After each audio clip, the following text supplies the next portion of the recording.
Salute. What's happening? Bow. Nocturnal thoughts, man. How y'all doing? How y'all feeling? For me, this is my Friday, so, TGIF. But I was listening to the Poterway podcast. I don't listen to that podcast a lot, but every once in a while, when I hear something or I know it's a good topic of discussion, I check it out, and I do enjoy it most of the time when I do check out the Poterway podcast. And Showbizz the Adult. He was on the Poterway podcast. Them two dudes is two peas in a pod, you know what I'm saying? And I found that it was a little interesting conversation that they was having. Showbizz the Adult, man, he'll do where he'll chop up his video that might be an hour long. He'll chop it up and dissect it into little bitty shorts and release it, throw a little background music and hype it up. And I mean, he do an excellent job at what he do. And he was making a point of how people don't celebrate Shawna Porter enough, and he did this whole comparison and analogy with Holyfield, and how boxing fans in today's generation would tear down Holyfield because of whatever little discriminations or tarnishes or little flies in the ointment type of pet peeve arguments, like George Foreman was old and Mike Tyson was past his prime and he lost to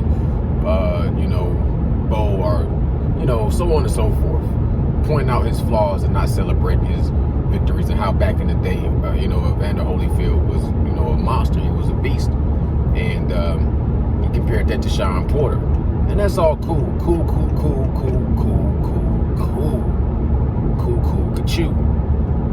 But Shawna Porter should get celebrated.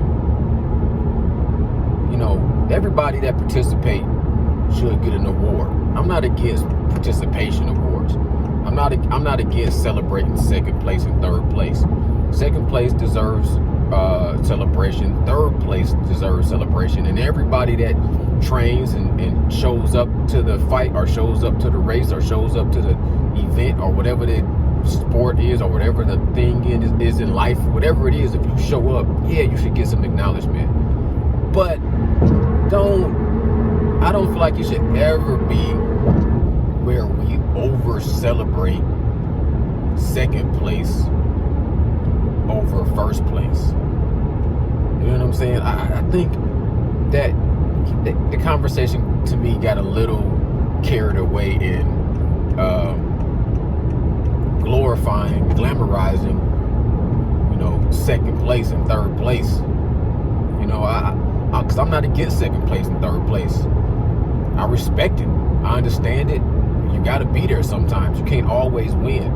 But nothing swells up your heart more with glory and accomplishment and true reward than first place. You know what I'm saying? Nothing. First place is first place for a reason. You know what I'm saying? And second place is only the first loser sometimes. But I'm just saying, this whole thing gets turned into the same conversation. Errol Spence and Terrence Bud Crawford and the triangle theory with Shawna Porter and so on and so forth. At the end of the day, Shawna Porter was a great fighter, but every time he had the fight at the elite level, at the Pinnacle level, against elite competition, he came up short. And he knows that. He knows that. And we should celebrate him for his effort and his dedication and his training. You know what I'm saying? He is a truth machine. And he is the type of fighter that will give you every single bit of himself. But don't get it twisted. It's still, like they said, like that he had a comedian on there, I forget dude's name, and he had Genuine on there, and he had Showbizz the Adult on there. And I just find it a little bit disingenuous. That's one of my favorite words. I find it a little bit disingenuous when you say Shawna Porter is the type of fighter that every single fight he gave, he brought the fight every minute, every second of the round, every fight, and then not really say like that was not what he did with Terrence Bud Crawford. His mind state wasn't the same in that fight. You know what I'm saying? He just did not come and bring that Shawna Porter. They keep saying it like, oh, look at the way he fought Errol Spence and look at the way he fought Terrence Bud Crawford. You know, basically look at what Terrence Bud Crawford did to Shawna Porter, and then look what Shawna Porter did to Errol Spence. Shawna Porter gave Errol Spence his toughest fight, turning and spinning them and doing this and doing that, and that's cool. He did a better job against Errol Spence than I thought he would. Errol Spence was not in the best shape, to be honest. That's not an excuse. I'm gonna give him an excuse. He won the fight, but he wasn't in his best shape. You see him having fat camps, and he admitted that, and everybody talk about that shit repeatedly. Terrence Bud Crawford stays in shape. He stays ready, and I salute that. Discipline, samurai, warrior, gladiator. But still, that don't take away the fact that Shawna Porter was in there half-assing in his training, not listening to Kenny Porter, telling you his one foot was out the door, he was semi-retired, and this was a fight that he was kind of giving his friend a boost up, and he didn't dedicate himself every single minute of every single round in that fight. It was plenty of times you've seen him take his foot all the way off the gas, looking at the clock, going to the corner early, not punching. You know what I'm saying? Shawna Porter was not doing what Shawna Porter do when he fought Terrence Bud Crawford.